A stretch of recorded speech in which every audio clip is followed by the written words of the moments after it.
Bismillahirrahmanirrahim. Bismillahirrahmanirrahim.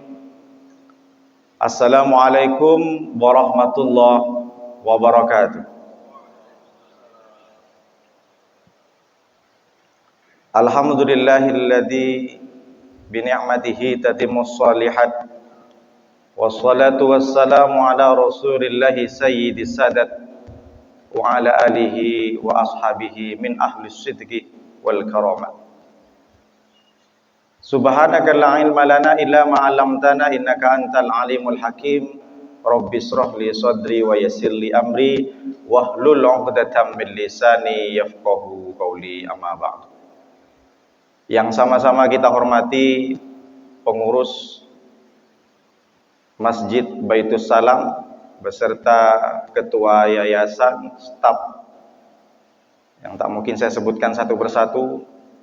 Yang sama-sama kita hormati imam masjid, tadi sudah pimpin sholat subuh berjemaah Ustadz Sumantri, ada Ustadz Subhan, ada Pak Ade, ada Pak Sulaiman. Bapak Ibu yang hadir pada kajian subuh kali ini, insya Allah semuanya dimuliakan oleh Allah Subhanahu wa Ta'ala.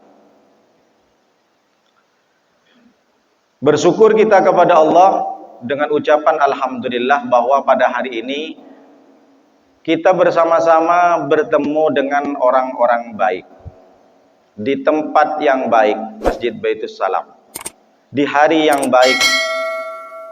Insya Allah saya pribadi meyakini hari ini lebih baik daripada kemarin, dan memang itu semestinya harus kita lebih baik daripada kemarin. Yang menyatakan seperti ini bukan saya, tapi Nabi. Apa kata Nabi? Man kana yaumuhu khairan min amsihi fahuwa robihun. Barang siapa yang pada hari ini lebih baik daripada hari kemarin, maka sungguh dia menjadi orang yang beruntung, kata Nabi. Man kana yaumuhu mithla amsihi fahuwa maghbunun. Tapi barang siapa yang hari ini sama saja, tidak ada perubahan, ibadahnya pun monoton seperti kemarin, tidak ada meningkatan, maka orang itu termasuk orang yang merugi. Tapi yang lebih parah kata Nabi, mangkana yaumuhu syarran min amsihi fahuwa mal'unun. Nauzubillah. Tapi barang siapa pada hari ini keadaan, posisinya, ibadahnya, amalnya lebih buruk daripada hari kemarin, maka kata Nabi fahuwa mal'unun, maka sesungguhnya orang itu dilaknat oleh Allah. Nauzubillah min dzalik. Maka tentu Bapak Ibu yang hadir di sini, terutama bapak-bapak, adalah termasuk orang yang beruntung.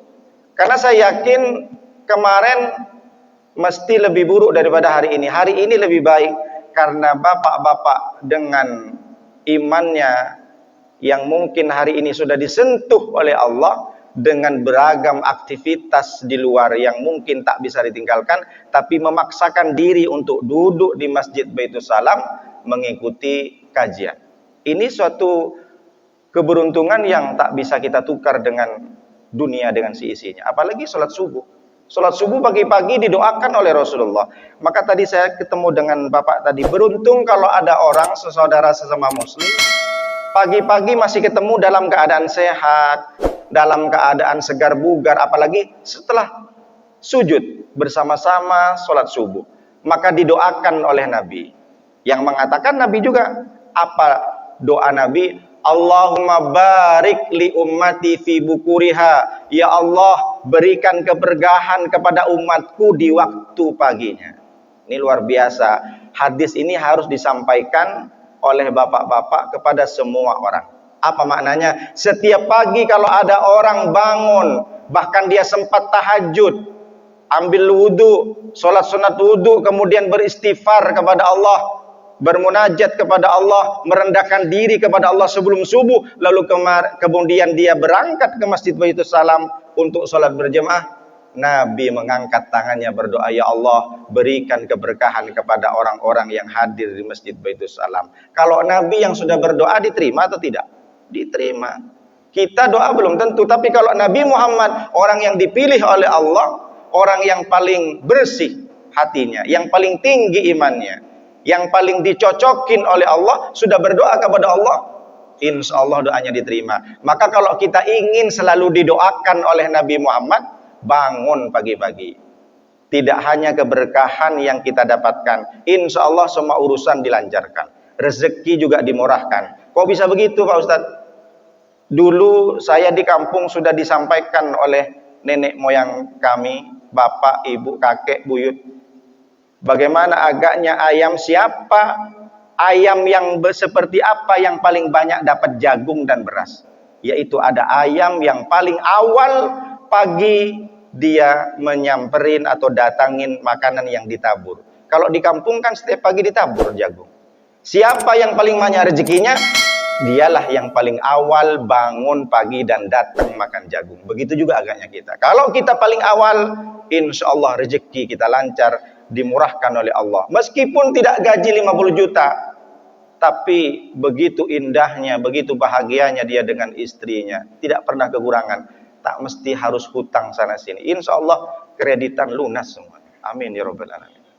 Tapi cari dulu, kerja dulu. Nanti jangan-jangan saya Pak Ustadz bangun setiap pagi kok tak lunas-lunas kreditin saya. Bapak kredit apa saja.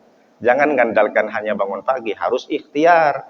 Ahlus sunnah wal jamaah al-kasbu wal ikhtiar. Sebagaimana agaknya Siti Hajar ketika dulu tidak mengandalkan meskipun suaminya Ibrahim Nabi, tapi beliau masih bersemangat untuk mencari air. Dari Sofa ke Marwah, dari Sofa ke Marwah 7 kali. Dia tidak mengandalkan suamiku Nabi, suamiku sudah diberikan wahyu, jadi saya cukup berdoa. Tidak. Siti Hajar terus berlari-lari kecil. Bagaimana dia bisa mendapatkan air? Padahal air bukan ada di Marwah, padahal air bukan ada di Bukit Sofa, tapi air muncul di kaki Ismail.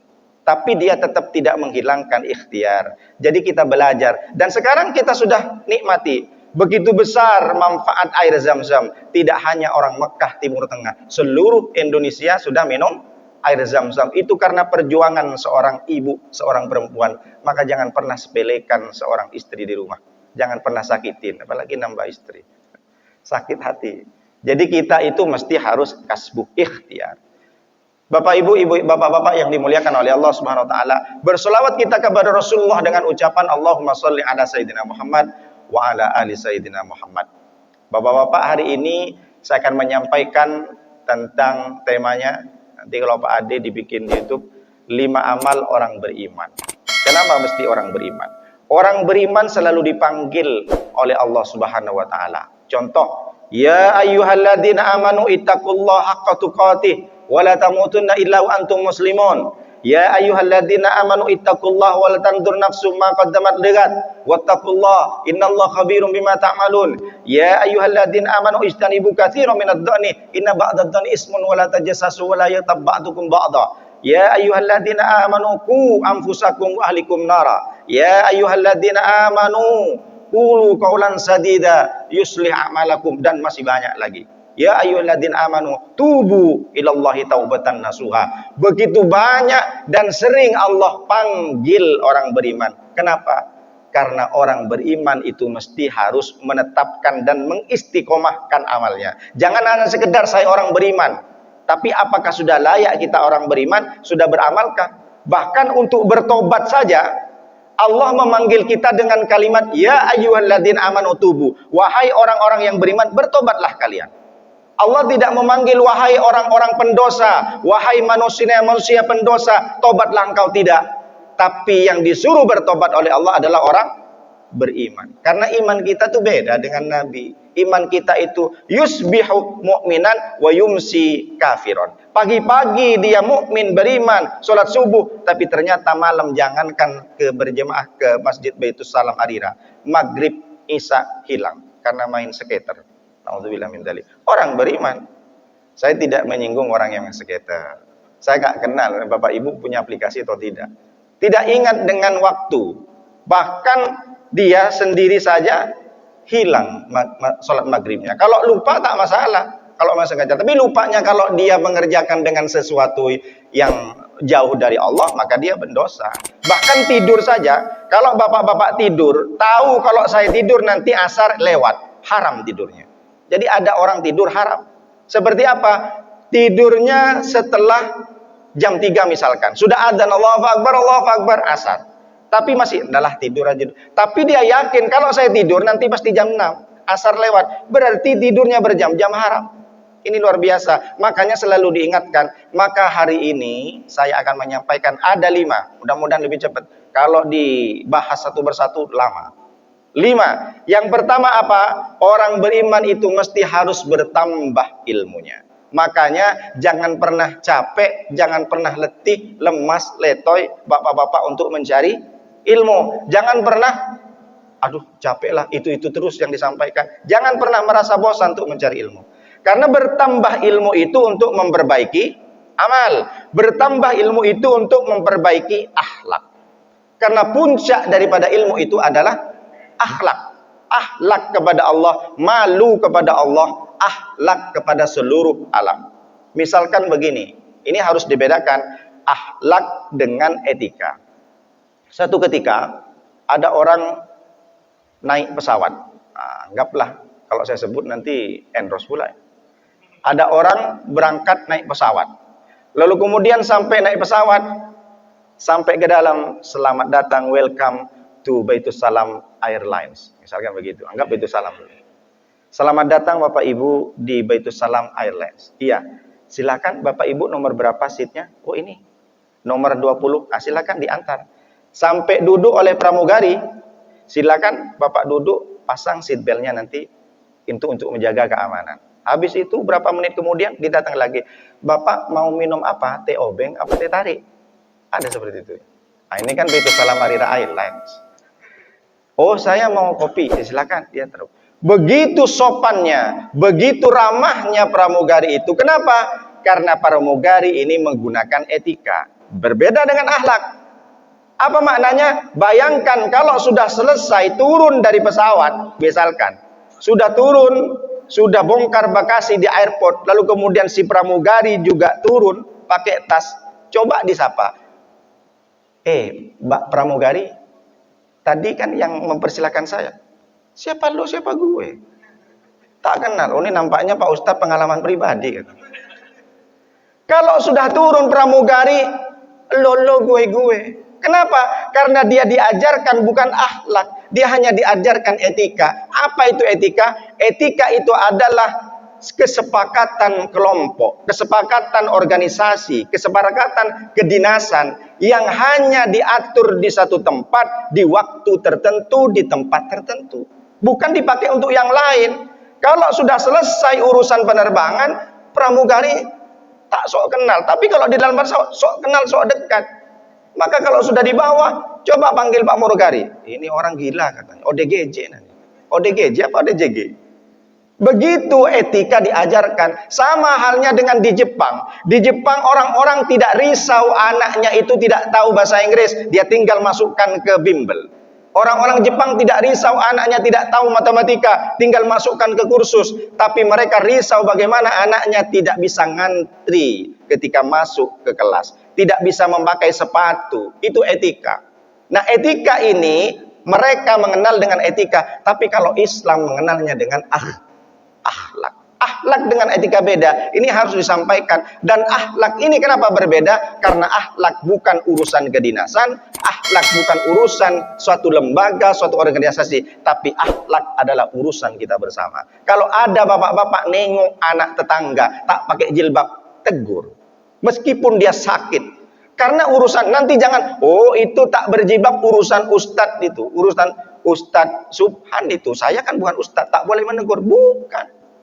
Makanya ketika ada dulu saya pernah masuk ke satu rumah. Jadi ada gurunya di situ, ada orang tuanya. Saya bertamu. Lalu ada anak gadisnya di situ. Malam minggu kebetulan. Lalu apa yang terjadi setelah diskusi panjang? Gurunya itu, dia memang guru PPKN. Bilang sama anak gadisnya, kamu malam minggu anak gadis kok di rumah? Emang kenapa, Bu? Ya, anak gadis di rumah gak gaul lah, hanya di rumah. Anak gadis malam minggu harus keluar dong, harus gaul. Ini malam minggu, anak zaman sekarang. Saya berpikir, ini tak benar guru ini. Jadi setelah ditanya, kenapa ibu guru bilang seperti itu sama anak-anak? Ya nggak apa-apa lah biar gaul. Ini kan sudah zamannya. Ini kan salah. Dikira urusan akhlak itu untuk keluar malam minggu hanya yang ditegur orang guru agama. Sama dengan bapak-bapak menengok orang tidak benar perbuatannya, jangan tak menegur. Ini bukan urusan saya tak pandai membacakan hadis, saya tak pandai menyampaikan dakwah. Urusan akhlak, urusan kita bersama. Itulah yang agaknya diajarkan oleh Allah Subhanahu wa taala kepada Nabi Muhammad SAW. Nabi Muhammad dipuji oleh Allah. Muhammad, engkau begitu besar solatnya sehingga kau bengkak kakinya. Tidak. Muhammad, kau begitu besar sedekahnya, banyak sedekahmu. Kamu umrah berkali-kali Muhammad, kamu haji berkali-kali Muhammad. Tidak ada pujian seperti itu oleh Allah kepada Nabi Muhammad. Tapi apa yang dipuji dalam Al-Quran? Surat Al-Qalam ayat keempat, apa kata Allah SWT kepada Nabi Muhammad? Wa innaka la'ala hulukin azim. Sesungguhnya engkau Muhammad adalah orang yang memiliki budi pekerti yang agung.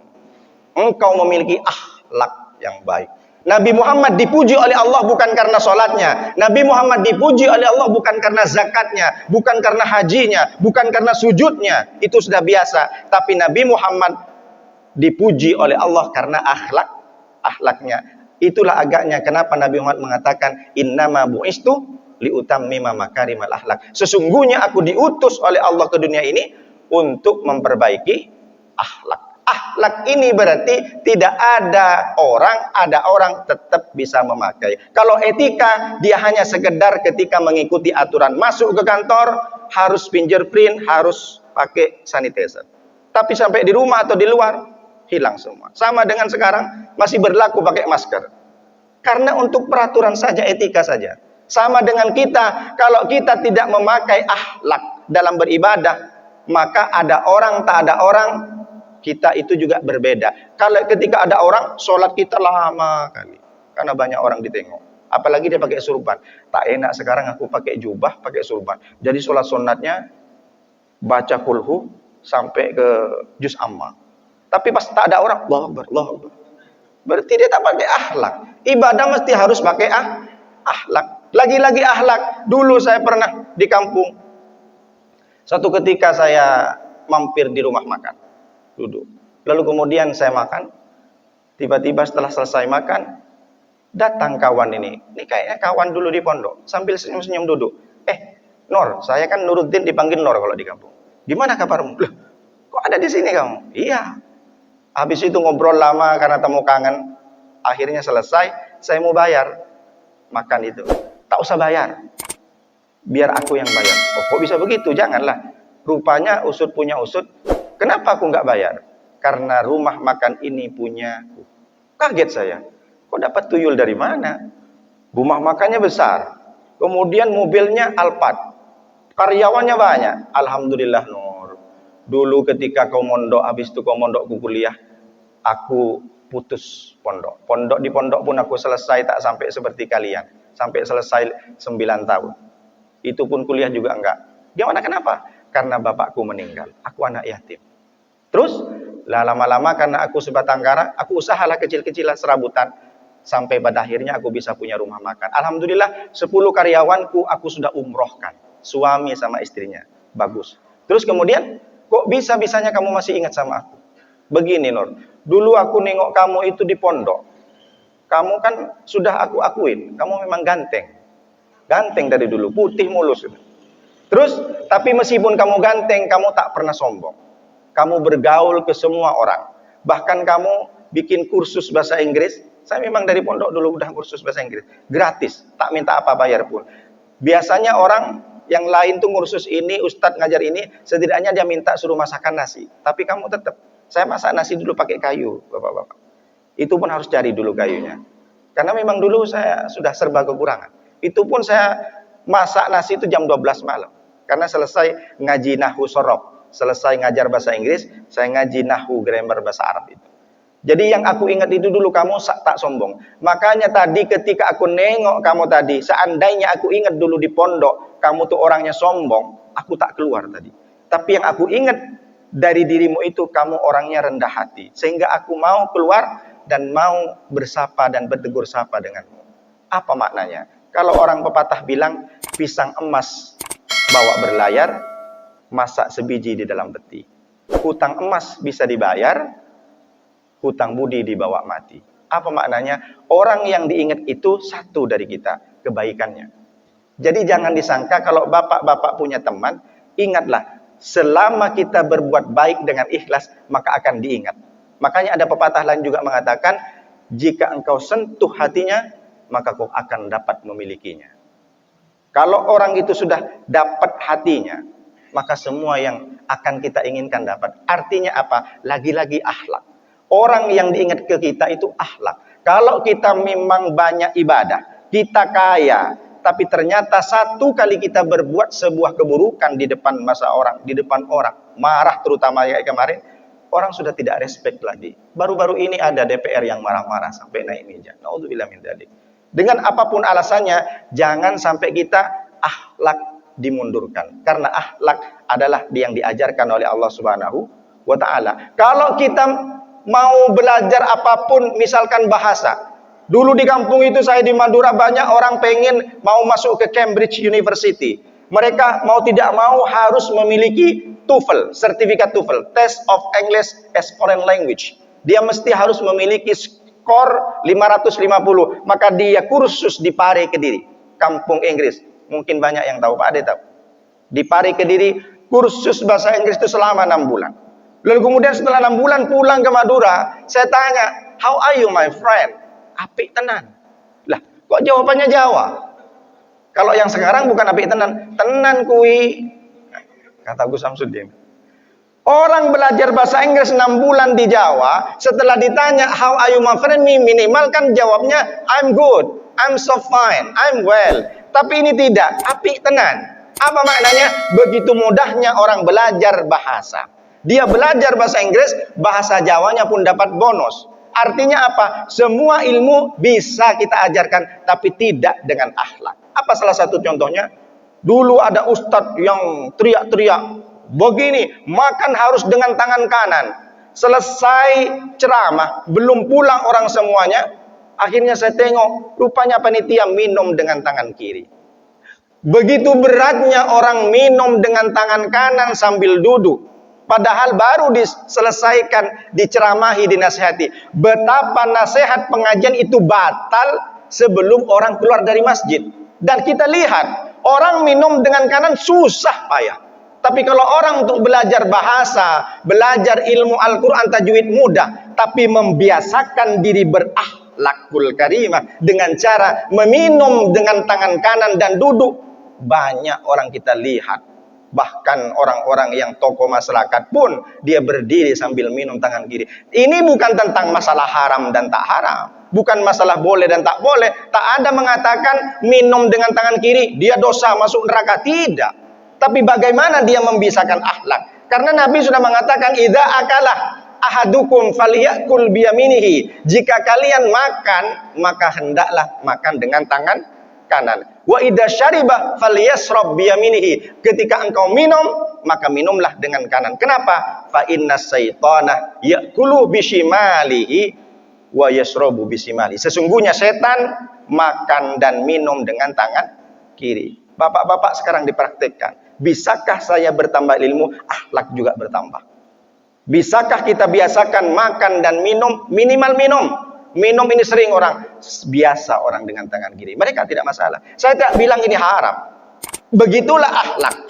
Apa maknanya? Ketika ada orang ngupil misalkan. Ngupil haram atau tidak? Tak haram, suka-suka. Hidung-hidung sendiri. Ngupil begini. Tapi ketika ngupil ini di satu rapat misalkan ada di forum yang besar. Lalu dia ngupil. Dia merasakan tidak masalah karena tak ada yang tahu. Ternyata ada kamera syuting. Disorot. Lalu setelah disorot dia ngupil di kantor DPR misalkan, di sebuah kantor yang formal, ada rapat pleno, dia ketahuan ngupil. Kalau sekarang bukan ngupil, tidur kan, tidur. Belum lagi tidur, ada yang nengok video. La ilaha illallah. Mereka menyangka biasa saja karena orang tak ingat, tapi sekali disorot oleh kamera, disiarkan di seluruh siaran TV, orang viral banyak tahu, malu dia. Berarti dia malunya hanya kepada manusia. Kalau kita lihat ngupil itu haram atau tidak? Tidak. Tapi sekali disorot dan banyak orang tahu, dia merasa malu. Nah, akhlak itu bukan malu kepada manusia, tapi akhlak itu malu kepada Allah. Karena akhlak itu adalah yang membentuk Allah. Bertambah orang beriman, bertambah ilmu, bertambah akhlaknya. Setelah bertambah akhlaknya, bertambah imannya. Apa maknanya? Orang mencari ilmu, kita lihat di surat Al-Imran ayat 190. Inna fi khalqis samawati wal ardi wa ikhtilafil laili wan nahari la ayatil liulil albab. Sesungguhnya penciptaan langit dan bumi dan perbedaan pergantian siang dan malam la ayatil liulil albab, itu adalah tanda-tanda kebesaran Allah. Liulil albab, kepada siapa? Kepada orang yang punya akal, kepada orang yang memiliki kecerdasan, kepada orang yang merasa dirinya tokoh masyarakat, cendekiawan. Artinya apa? Ketika kita nengok langit, maka muncullah ilmu astronomi. Ketika kita nengok bumi, maka muncullah ilmu geologi. Kalau kita nengok pergantian malam dan siang, maka muncullah ilmu meteorologi, klimatologi, geofisika. Pak Ustadz, artinya apa? Saya pun tak tahu. Saya baca aja di buku. Jadi kalau ilmu bumi itu namanya geologi. Artinya apa? Ketika kita ingin bertambah ilmu, mestinya kita yakin dalam dirinya bahwa ilmu dikaruniai oleh Allah, sehingga kita bisa harus menyimak, meneliti, dan menganalisa apa tujuannya Allah memberikan kita kecerdasan, apa tujuan Allah memberikan kita kepintaran, untuk kita bisa menganalisa dan bisa melihat apa sih sebenarnya yang diinginkan oleh Allah. Kenapa kita manusia diberikan ilmu? Maka lihat, makanya di surat Yasin ayat 40, las-samsu yanbaghi laha an tudrikal qamara walal lail sabiqun nahar, bahwa matahari tidak bisa mendahului bumi, begitu juga malam tidak bisa mendahului siang. Artinya apa? Allah sudah mengatur dengan segala sesuatu, maka kita dituntut oleh Allah untuk bisa memahami apa artinya semua alam yang diciptakan oleh Allah. Maka ketika lihat kalimatnya setelah 190, 191, alladzina, siapa orang yang berilmu, siapa orang yang cendekiawan, siapa yang betul-betul orang berakal, liulil albab, alladzina yadhkurunallaha qiyaman wa qu'udan wa ala junubihim wa yatafakkaruna fi khalqis samawati rabbana ma khalaqta hadza batila subhanaka faqina adzabannar.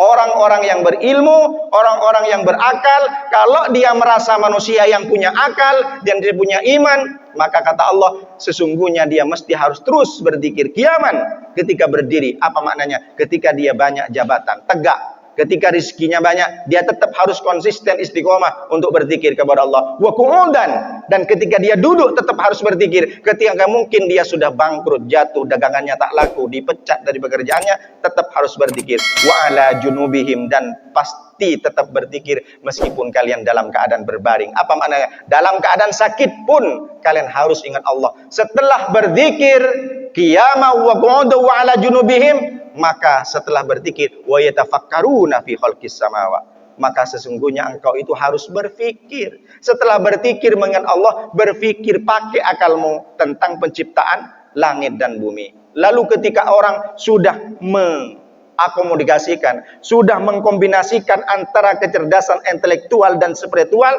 maka muncullah dari mulut mereka, dari lisan mereka, Rabbana ma khalaqta hadza batila. Sesungguhnya engkau ya Allah tidak sia-sia menciptakan langit dan bumi. Maka ketika orang sudah bersyukur kepada Allah, mendekatkan diri kepada Allah, dapat ilmu, tambah banyak ibadahnya, meningkat ibadahnya, maka apa yang terakhir? Fakina subhanaka fakina adzabannar. Maha suci engkau ya Allah, maka jauhilah kami dari api neraka. Puncak daripada ilmu adalah akhlak. Puncak daripada ilmu adalah iman kepada Allah SWT. Kalau ada orang yang berilmu tapi dia tidak meningkatkan ibadahnya, berarti ada yang salah dalam mencari ilmunya. Innama yasyallah min ibadihil ulama. Sesungguhnya orang yang takut kepada Allah adalah min ibadihi al ulama, orang-orang yang berilmu. Orang yang berilmu berarti orang yang lebih takut dan takwa kepada Allah. Pertama, dan yang kedua. Yang ketiga, amal orang beriman adalah bersyukur. Orang banyak-banyak tahu. La in syakartum la azidannakum wala in kafartum inna adzabi lasyadid. Syukur itu kepada Allah, apapun yang kita dapatkan nikmat, tetap selalu bersyukur kepada Allah. Bersyukur itu apa? Berterima kasih kepada Allah. Kalau ada orang mengatakan bersyukur beribadah, sholat tidak hanya wajib, sholat wudhu, sholat tahajud, sholat awabin, sholat taubat. Betul. Ada orang dia bersyukur, saya sudah ibadah, puasa, tidak hanya puasa Ramadan, puasa Senin Kamis, Ayyamul Bait, puasa Daud, puasa Asyura, puasa Muharram dan lain sebagainya. Betul, ada orang bersyukur dia itu pergi umroh berkali-kali. Sedekahnya luar biasa, zakatnya bahkan dia bikin masjid, betul. Tapi ada bersyukur, kata Nabi, ini berbeda. Malla yaskurun nas lam yaskurillah. Barang siapa yang tidak bersyukur kepada manusia, maka dia belum patut dinamakan orang yang sempurna syukurnya. Apa maknanya? Ada orang tak pandai berterima kasih kepada manusia yang lain, maka dia belum bersyukur. Meskipun dia sudah sholat, meskipun dia puasa, meskipun dia umroh, tapi dia masih bermusuhan dengan tetangga, naudzubillah, maka dia belum termasuk orang bersyukur. Masih tidak tegur sapa, masih tidak dendam, masih dendam. Kenapa? Karena dia pernah mencaci maki, mendolimi, mencemarkan nama baik. Kalau dia masih belum bisa berdamai dengan tetangganya, dengan teman sekantor, dia belum termasuk orang yang pandai berterima kasih, belum termasuk orang yang bersyukur. Jangan dikira orang bersyukur hanya sekedar sholat saja, tapi ternyata dia masih timbul permusuhan. Dia masih dendam, masih tidak tegur sapa, bahkan dia masih sering menggunjing kawannya. Maka dia tidak termasuk orang yang bersyukur. Orang beriman harus bersyukur. Lalu kalau ditatanya kepada siapa kita berterima kasih, pertama kita berterima kasih kepada orang tua. Kenapa kita berterima kasih kepada orang tua? Bersyukur masih punya orang tua. Yang mungkin hari ini orang tuanya hidup, maka bersyukurlah, berbaktilah. Wa qadara rabbuka alla ta'budu illa iyyah wa bil walidaini ihsana. Berbuat baik kepada orang tua, ihsan, lebih daripada mestinya. Kalau ada orang mengatakan, Pak Ustadz, saya sudah berbuat baik kepada orang tua. Apa contohnya? Saya sudah bikinkan rumah. Itu belum bisa membayar budi dan jasa orang tua. Kalau ada orang mengatakan, saya sudah belikan emas berkilo-kilogram, sudah belikan baju, sudah ajak jalan, belum termasuk berbuat kebaikan kepada orang tua. Kalau ada orang mengatakan, bahkan kalau ada orang menggendong ibunya dari Batam, misalkan jalan kaki, haji ke Mekah, itu masih belum bisa membayar satu jeritan rintihan orang tua ketika melahirkan, sampai bahkan meregang nyawa. Belum. Jadi bagaimana Pak Ustadz orang berbuat baik kepada orang tua, berbuat baik kepada orang tua tanpa batas. Sampai orang tua itu meninggal pun kita juga harus berbuat baik. Caranya bersedekahkan. Bawa anak yatim, kasih ke masjid, infak. Ini infak untuk orang tua. Karena apapun caranya kita tidak bisa membalas satu rintihan orang tua yang menangis melahirkan kita, tidak bisa kita bayarkan. Berterima kasih kepada orang tua karena kita manusia tidak bisa loncat dari alam ruh jadi manusia, tapi harus menempel dulu di rahim seorang ibu. Inna ahadakum yujma'u khalquhu fi batni ummihi arba'ina yawman nutfatan tsumma yakunu 'alaqatan mithla dzalik tsumma yakunu mudghatan mithla dzalik. Dari awal kita berupa air mani sperma, 40 hari nempel di sel telurnya di rahim. Setelah 40 hari menjadi alaqah, darah 40 hari. Lalu kemudian menjadi mudghah, daging 40 hari. Tidak ada manusia yang langsung tiba-tiba muncul di dunia. Dia harus melalui proses kepada orang tua. Yang kedua, kita berterima kasih, bersyukur kepada Nabi Muhammad. Kalau misalkan tidak ada Nabi Muhammad, kita tak bisa mengenal Allah. Wa ma kana li basarin ayyukalimahullahu illa wahyan aw min wara'i hijabin aw yursila rasulan. Kalau tanpa Nabi Muhammad, kita tak tahu Allah. Kita tak tahu agama Islam, kita tak mungkin menjadi orang beriman. Makanya sekarang berarti kita sholawat kepada Rasulullah karena kita ingin berterima kasih kepada Nabi Muhammad. Kenapa? Karena Nabi Muhammad perjuangannya luar biasa dulu. Untuk menegakkan agama Islam, untuk membawa iman kepada manusia sampai pada hari ini. Wa ma arsalnaka illa rahmatan lil alamin. Masuk beliau ke Taif. Apa yang disambut? Bukan disambut dengan tala'al badru alaina, tapi disambut dengan lemparan batu, lemparan kerikil, lemparan tulang belulang, dilempar dengan kayu, berdarah, pelipis Nabi menetes sampai ke pipi. Apa yang terjadi? Nabi Muhammad bersembunyi di balik bukit. Dia tidak membalas. Apa yang dikatakan Nabi? Dia berdoa kepada Allah, ilaika asku dha'fa quwwati wa qillata hilati wa hawani bainan nas.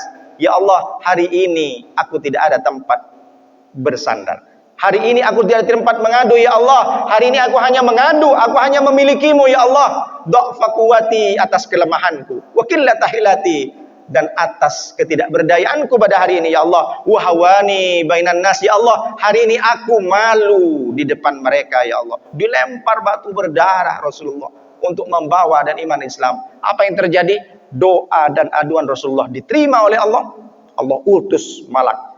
Allah utus satu malaikat penjaga bukit, malakul jibal, malaikat penjaga dari segala bukit, malaikat penjaga dari segala gunung. Apa yang dikatakan malaikat itu kepada Nabi Muhammad? Ya Muhammad, kau tunjukkan mana bukit yang paling tinggi Muhammad, kau tunjukkan mana gunung yang paling besar Muhammad, aku timpakan kepada mereka orang-orang Taif. Apa yang terjadi? Nabi Muhammad tidak membalas. Kalau itu terjadi kepada Nuruddin, kau tunjuk mana rumah, ku timpakan kepada orang-orang itu. Wah, timpakan. Tapi jangan sampai mati malaikat, pincang aja dulu malaikat 3 bulan. Gitu kalau terjadi sama Nuruddin. Tapi ini terjadi kepada Nabi Muhammad SAW. Nabi Muhammad diutus ke dunia bukan dengan dendam. Nabi Muhammad diutus ke dunia bukan dengan kekerasan. Nabi Muhammad datang ke dunia ini dengan kelembutan dan kasih sayang. Itu tidak dibalas. Bayangin, orang yang paling mulia di dunia dan akhirat, Nabi Muhammad SAW, dilempar sampai berdarah-darah, sampai mau mati. Ditawarin oleh malaikat, Muhammad, aku balas enggak orang itu? Kutimpakan gunung mana? Kau tinggal ngomong Muhammad. Tidak terjadi. Justru Nabi Muhammad berdoa kepada Allah, Allahumma ukhruj min aslabihim ma yu'minu billah. Ya Allah, keluarkan dari keturunan mereka, anak, cucu, cicit mereka, dari tulang sulbi mereka, orang-orang yang beriman kepadamu ya Allah. Dan doa Nabi terbukti. Hari ini Taif, kampung Taif di Mekah, semuanya rata menjadi orang-orang yang Islam, beriman kepada Allah. Luar biasa. Kita berterima kasih kepada Nabi Muhammad karena kita tidak bisa membalas budi Nabi Muhammad. Dengan cara apa? Bersolawatlah. Kita bersolawat tidak hanya ingin dihapus kesalahan, tapi kita bersolawat kepada Rasulullah karena ingin dapat syafaat dan menjadi sebuah balasan budi kepada Nabi Muhammad. Yang ketiga, kita berterima kasih kepada siapa? Berterima kasih kepada pasangan kita. Wa min ayatihi an khalaqalakum min anfusikum azwaja litaskunu ilaiha wa ja'ala bainakum mawaddatan wa rahmah. Tentu tanda dari kebesaran Allah adalah menjadikan pasanganmu. Jadi kita selalu berterima kasih kepada istri kita. Ibu-ibu juga berterima kasih kepada suami kita. Jangan sampai disakitin. Dengan pasangan kita, semua pekerjaan kita dibereskan. Kita dilayani, dibikinkan kopi, dimasakin. Kenapa? Karena pasangan kita adalah tanda-tanda kebesaran Allah. Selama ini kalau kita nengok matahari, tanda kebesaran Allah, betul. Kalau nengok langit, begitu menjulang tinggi, adalah tanda kebesaran Allah, betul.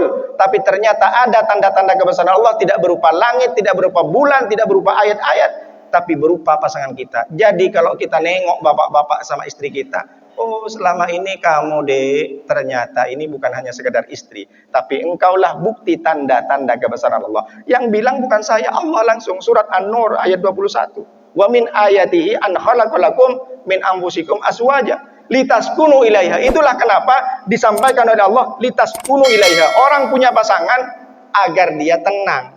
Kalau pengen tenang, anak lajang, anak gadis, cepatlah dinikahin agar litaskunu ilaiha. Itulah muncullah kalimat sakinah. Diambil dari kata litaskunu. Allah menjadikan pasangan agar kalian semua bisa tenang. Jadi kalau yang tak tenang, yang masih gadis, yang masih lajang, cepat nikah. Yang sudah menikah tak tenang juga, nikah lagi. Nah, jadi untuk menikah itu adalah untuk tenang. Wa ja'ala bainakum mawaddatan wa rahmah, dan Allah jadikan di antara kalian itu mawaddah dan rahmah. Dengan kalian menikah, punya istri, punya suami, jadi tenang. Setelah tenang, kalian pasti punya mawaddah wa rahmah. Mawaddah itu cinta, rahmah itu adalah kasih sayang. Gimana ceritanya, Ustaz? Ada anak nanya, "Ma, apa artinya cinta dan kasih sayang?" Kalau cinta, nak, ya cinta. Kalau kasih sayang, ya kasih sayang. Ya tak ngerti aku, Mak, kata anak garisnya. Gak usah banyak tanya lah, banyak tanya masuk neraka nanti kau. Gak bisa begitu, harus jelaskan. Cinta itu adalah kelebihan. Dulu mungkin awal-awal bapak-bapak nikah sama istrinya, istrinya yang paling cantik, istrinya yang paling tinggi, istrinya yang paling mancung. Tapi setelah 20 tahun kemudian, aku nengok istri kok bau. Ketahuan deh. Dulu awal-awal masih tunangan, ini bau kentutnya bau minyak kasturi. Tapi luar biasa. Tapi setelah 10 tahun, bangunkan sholat subuh saja, bangun mak, tak bangun langsung diambil siram. Coba kalau masih awal-awal, wake up my honey, wake up my darling. Semua diucapkan. Kamu adalah segalanya, lautanku seberangi. Mana bisa? Macam betul aja orang. Tapi kalau sudah nikah bertahun-tahun, ketahuan semua kelemahan. Dulu suamiku tuh kayaknya harum, ini kok jorok. Dulu kayaknya suamiku tuh rapi, ini kok naruh baju sembarangan, naruh pakaian dalam pun tak kemana-mana. Merepet istrinya itu. Itu kalau sudah 20 tahun. Tapi kalau awal-awal, kenapa dia masih bertahan kalau cinta sudah tidak ada? Bapak-bapak yang masih bertahan sampai 50 tahun hari ini, 70 tahun bersama istrinya, masih cinta? Tidak ada, bullshit. Cinta itu sudah ada. Karena cinta lebih ke fisik. Tapi yang ada adalah rahmah kasih sayang. Kalau ada kakek dan nenek masih bergandengan tangan jalan di mall, jalan di alun-alun, itu bukan cinta lagi, tapi rahmah. Rahmah itu menutupi kelemahan, menutupi kesalahan. Aku bertahan denganmu, Dek, karena engkau yang masih tetap paling cantik. Tidak ada. Kalau sudah nenek-nenek mana bisa cantik, udah keriput semua. Bahkan banyak kakek-kakek nikah sama anak gadis itu di Jawa itu kan.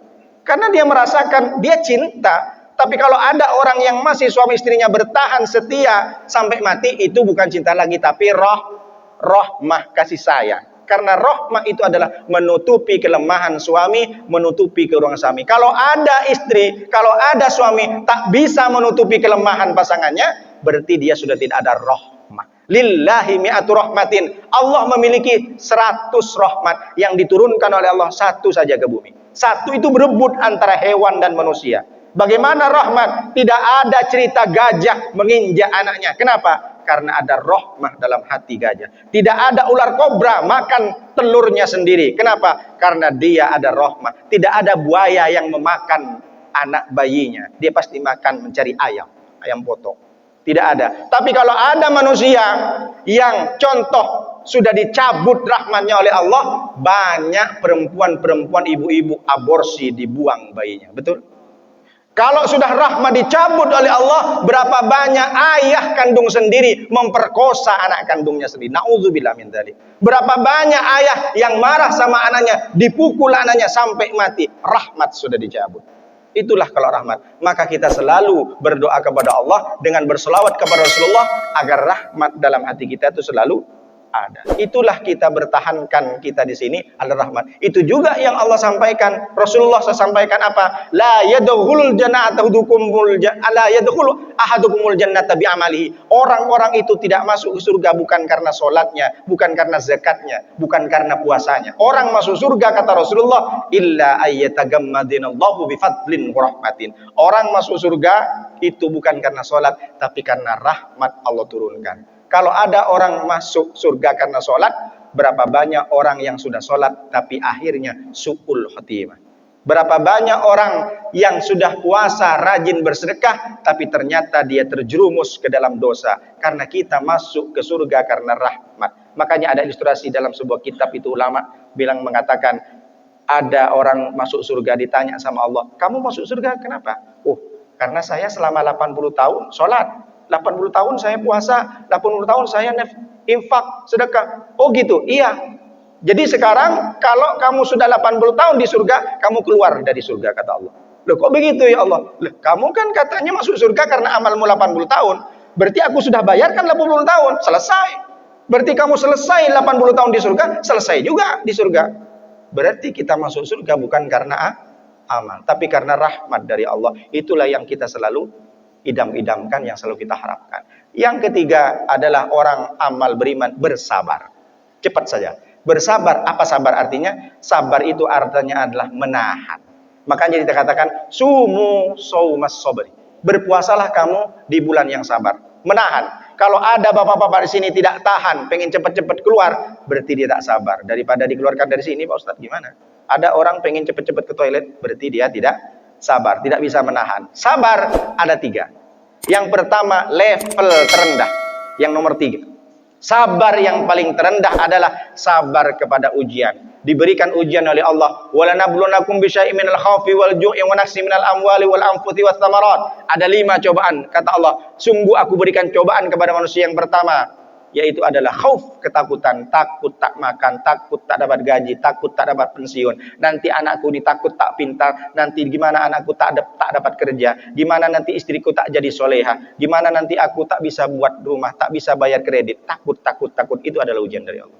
Walanablunakum bisyai'in minal khauf wal ju', kelaparan. Banyak orang kelaparan diuji, tak ada gajinya, di PHK. Wa naqsin minal amwal, kemudian dia miskin.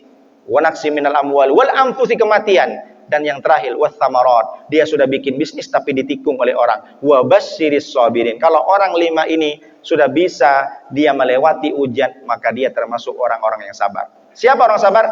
Idza asabathum musibatun qalu inna lillahi wa inna ilaihi raji'un. Adalah orang yang ketika diberikan ujian oleh Allah, dia ucapkan inna lillahi wa inna ilaihi raji'un. Sesungguhnya jangankan harta saya ya Allah, jangankan istri saya yang sudah meninggal, jangankan anak saya yang sudah meninggal ya Allah, semua yang dimiliki bahkan saya sendiri ini adalah Allah, lillahi adalah milik Allah. Seperti apa orang sabar itu? Contoh ketika dia dikasih musibah, misalkan anaknya baru lahir, lagi lucu-lucunya meninggal, disusui selama 2 tahun, disapih, dikasih makan, rupanya umur 2,5 tahun meninggal.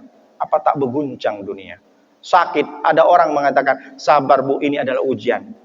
Itu enak betul Pak Ustadz, karena dia tidak mengalami. Orang kalau tak mengalami, bisa. Ya karena saya tak mengalami, inilah saya bisa nasihat. Wa tawassaw bis-sabr.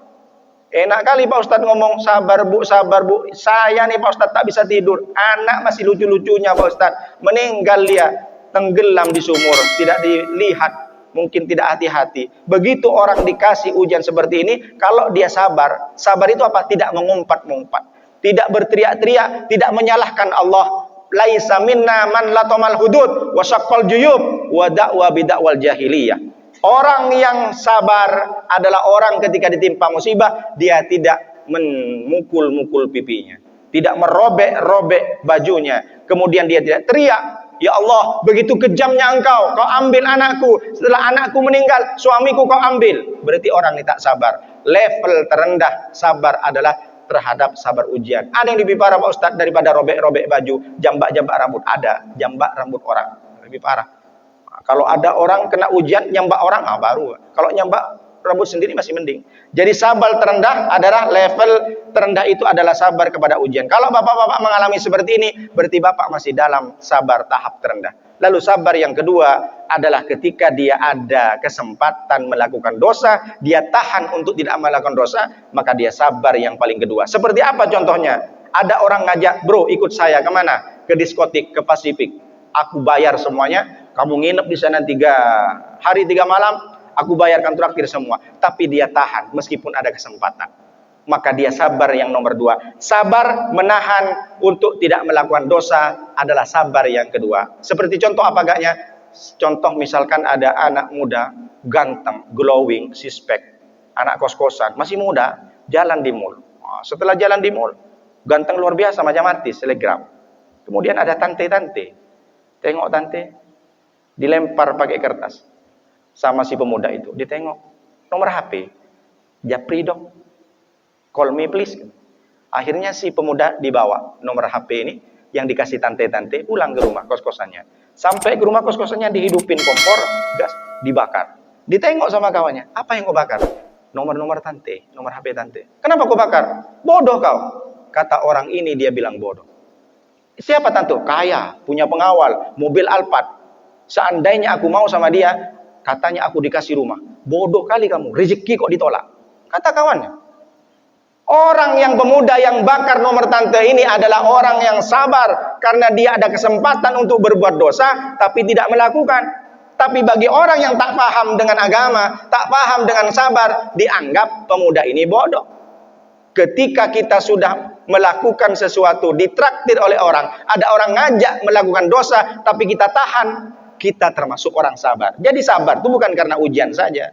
Sabar kepada ujian level terendah. Sabar yang kedua adalah menahan untuk tidak melakukan dosa, meskipun ada yang menanggung gratis untuk melakukan dosa. Sabar yang kedua. Contoh kalau ibu-ibu, mohon maaf, ada kesempatan jadi pelakor, tak jadi pelakor. Datang pejabat daerah, ya Minang kamu. Bapak kan punya istri, jadi tak mau saya. Berarti kalau ada ibu-ibu menahan, dia tak jadi pelakor, berarti sabar nomor 2. Nanti pulang ke rumah, bapak-bapak ukur, saya sabar sudah keberapa ini? Apa cuma sabar level terendah atau sabar yang kedua? Lalu yang paling tinggi adalah sabar apa? Sabar untuk melakukan ibadah. Bangun malam-malam pipis, tidak ingat untuk tahajud. Tahan ngantuk, tahan malas. Bangun malam-malam. Kalau ada bapak merasakan jam 12, jam 1, jam 2, jam 3, tiba-tiba pengen kencing, bukan tidak sengaja, Allah sudah membangunkan kita. Minimal baca subhanallah wa bihamdihi, subhanallah walhamdulillah wa la ilaha illallah akbar. Lalu kemudian ambil wudu, sujud kepada Allah, beristighfar kepada Allah. Itulah sabar yang paling tinggi. Ada kesempatan beribadah, bangun tengah malam, kita tahan rasa ngantuk, kita paksakan untuk melakukan ibadah. Itulah sabar yang paling tinggi. Mungkin Bapak pernah mengalami malam-malam pengen kencing, tapi tak sempat untuk ambil wudu. Bapak belum termasuk orang yang sabar. Sabar yang ketiga adalah sabar bagaimana melakukan ibadah dalam keadaan sempit, sesulit apapun. Sama dengan orang sakit. Orang sakit kebanyakan diantar buah jeruk yang dimakan, yang makan jeruk sama buahnya yang tak sakit. Orang sakit sudah diinfus semuanya, dibawain jeruk, roti, bisa dimakan. Seharusnya orang sakit itu didatengin bagaimana sudah diajarkan sholat, sudah tayamum, minimal berkedip saja.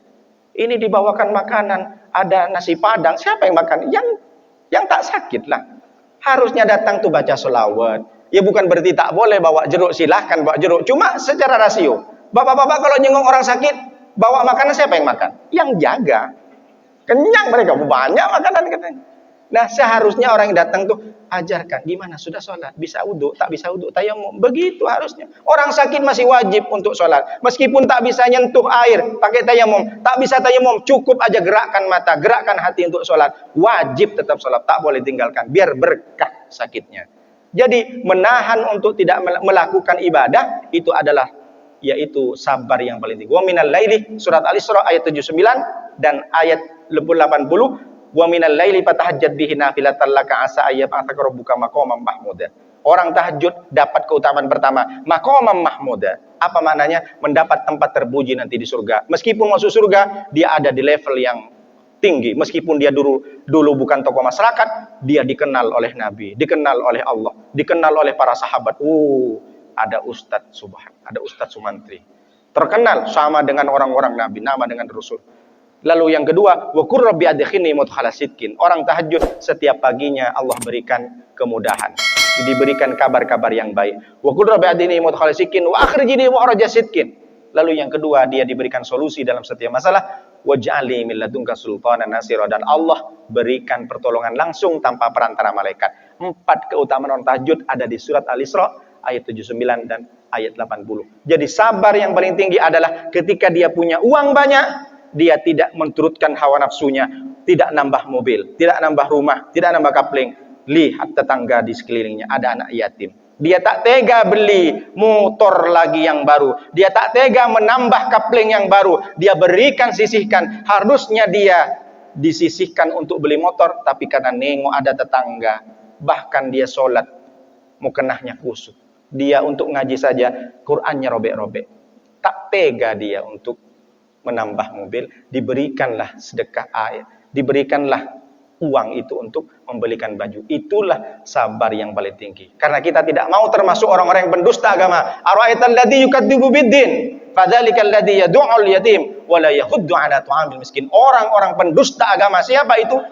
Yad'ul yatim. Dia tega membiarkan anak yatim kelaparan. Tega membiarkan anak yatim beribadah dengan baju yang compang-camping. Wala yahuddu ala ta'amil miskin. Dia tidak termotivasi hatinya untuk memberikan sebagian dari hartanya kepada orang-orang miskin. Kalau ada orang hanya memperkaya diri, sementara tetangganya dia jangankan untuk beli baju, makan sehari-hari pun tak ada, tega dia, berarti dia masih termasuk pendusta agama, dan dia termasuk belum termasuk orang yang sabar tingkat yang paling tinggi. Yang terakhir, amal daripada orang beriman adalah ridho dengan ketetapan Allah. Apapun yang diberikan kepada kita, kita tetap ridho. Laqad khalaqnal insana fi kabad, kata Allah, sungguhnya aku sudah menciptakan manusia dalam keadaan susah, payah, taab, musyaqqat. Jadi kalau kita ada orang misalkan dari kecil, dialah sudah dibuang oleh ayah dan ibunya, ditaruh di kardus waktu bayi, ditemukan oleh panti asuhan. Panti asuhan pun jahat, bukan malah diajarkan di panti asuhan, malah dibuli, bahkan mohon maaf dicabuli anak perempuan ini. Dari bayi sudah musyaqqat, sudah taab. Lalu kemudian dia setelah selesai dari panti, keluar dari panti yang penuh dengan orang-orang jahat, bertemu dengan suami yang pemabuk. Dari kecil sudah dibuang, dipelihara di panti, sudah disiksa orang-orang panti asuhan, ketemu dengan suaminya pun laknat. Sudah tak pernah sholat, mabuk-mabukan, menyiksa dia, sampai pada akhirnya dia mati. Akhirnya apa? Orang ini, perempuan ini dari kecil dia tidak menemukan seorang ayah, tidak tahu bagaimana kasih sayang seorang ibu. Kemudian dia diasuh oleh panti asuhan, tidak pernah merasakan bagaimana sayangnya seorang ayah. Lalu kemudian dapat suami, suami pun jahat. Dia tak pernah menerima bagaimana suami yang baik. Akhirnya dia mati. Tapi meskipun mati, dia tetap sholat. Dia bertahan. Dia tidak pernah mencaci maki. Dia tidak pernah menyalahkan Allah. Dia tetap sholat. Meskipun banyak ujian bertubi-tubi, dia masih mempertahankan iman dan takwanya. Karena dia yang dicari adalah ridho Allah. Dia tetap menerima ketetapan Allah. Dia tidak pernah nyalahkan siapapun. Raditu billahi rabba wa bil islami dina wa bi Muhammadin nabiyya wa rasulah. Makanya kita saling berdoa, Allahumma inni as'aluka ridhaka wal jannah. Orang yang sudah mendapatkan ridho dari Allah adalah orang yang berhasil hidupnya, beriman sempurna, karena dia apapun yang terjadi dalam kehidupannya, dia tetap teguh keimanannya kepada Allah, tetap beribadah, tidak menyalahkan siapa. Aku kalau mau sholat, kalau aku sudah gajinya naik, aku bagaimana aku sholat? Sementara gajiku tak cukup, makan tak cukup. Ini kan kesalahan Allah. Jadi padahal aku sudah sholat, aku sudah zakat, sekarang aku berhentilah. Masa aku hidupanku tak berubah? Berarti dia tidak pernah menerima ketetapan dari Allah. Orang yang sudah menerima ketetapan Allah, meskipun bertubi-tubi dalam kehidupannya, karena Allah akan berikan kenikmatan itu di dalam surga. Siapapun di antara kita yang merasa ada di titik terendah, di titik nol misalkan, sudah di PHK, tak ada yang dimakan, tapi tetap melaksanakan ibadah, bersujud kepada Allah, maka itulah termasuk orang yang ridho. Itulah kenapa Allah memberikan status kepada sahabat, radhiyallahu anhum wa radu'an. Allah memberikan ridho kepada sahabat. Apa orang yang ridho? Orang yang sudah diridhoi oleh Allah bisa memilih surga seperti apa saja nanti. Tinggal pilih. Tak perlu. Ada orang masuk surga lewat pintu sholat, pintu zakat, pintu haji. Tapi kalau orang yang sudah ridho dan diridhoi oleh Allah, tinggal pilih kita mau masuk pintu mana. Artinya meskipun banyak ujian, kita tetap istiqomah beribadah, tetap sholat berjamaah subuh, jangan pernah berhenti, tetap ikut kajian, tetap sholat sunat, puasa sunat, masih sempat untuk hidup, tetap bersedekah meskipun dalam keadaan miskin. Meskipun miskin tetap masih bisa berbagi kepada orang. Itulah orang ridho. Jadi 5 ini adalah bekal bagi kita sebagai orang beriman, sehingga kita bisa masuk ke surga lewat pintu manapun. Demikian yang bisa sampaikan. Mohon maaf atas segala kurangan. Hanya ini yang bisa sampaikan. Mudah-mudahan bisa diamalkan.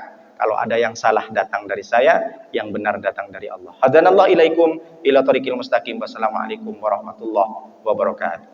Bismillahirrahmanirrahim. Alhamdulillah rabbil alamin wassalatu wassalamu ala asrofil anbiya wal mursalin wa ala alihi washabihi ajmain hamdan syakirin hamdan na'imin hamdan yuafi ni'mati mazidah. Ya Rabbana lakal hamdu kama yanbaghi li jalalika wa 'azimi sultanik. Allahumma shalli wa sallim wa barik ala sayidina Muhammadin al-Fatihi lima uliqa wal khatimi lima sabaqa nasiril haqqi bil haqqi wal hadi ila siratikal mustaqim wa ala alihi haqqa qadrihi wa miqdaril 'azim. Allahumma rabbana la tuzigh qulubana ba'da idh hadaytana wa hab lana min ladunka rahmah. Allahumma rabbana fil lana wal ikhwan alladziina sabaquna bil iman wa la taj'al fi qulubina ghillan lil ladzina amanu rabbana innaka ra'ufur rahim. Allahumma shlih lana dinana alladzi huwa ismatu amrina wa aslih lana dunyana allati fiha ma'asina wa aslih lana akhiratana allati fiha ma'dina waj'alil hayata ziyadatan lana min kulli khairin waj'alil mauta rahatan min kulli syarrin. Allahumma rabbana adkhilna mudkhala sidqin wa akhrijna mukhraja sidqin waj'al lana min ladunka sultanan nasira. Rabbana atina fid dunya hasanah wa fil akhirati hasanah wa qina adzabannar. Rabbana taqabbal minna innaka antas samiul alim wa tub alaina innaka antat tawwabur rahim. Subhanaka rabbika rabbil izzati amma yasifun wa salamun alal mursalin walhamdulillahi rabbil alamin. Al-Fatihah. A'udzu billahi minasyaitonir rajim. Bismillahirrahmanirrahim. Alhamdulillahi rabbil alamin. Arrahmanir rahim. Maliki yaumiddin. Iyyaka na'budu wa iyyaka nasta'in. Ihdinas siratal mustaqim. Siratal ladzina an'amta 'alaihim ghairil maghdubi 'alaihim waladdallin. Demikian yang saya sampaikan. Assalamualaikum warahmatullahi wabarakatuh. Kenapa Pak ya? Pas Pak. Iya.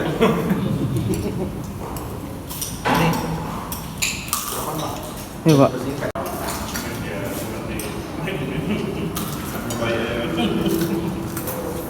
Jauh Pak di sini. Rumahnya. Satu. Sekarang dari Bandung. Capean dari.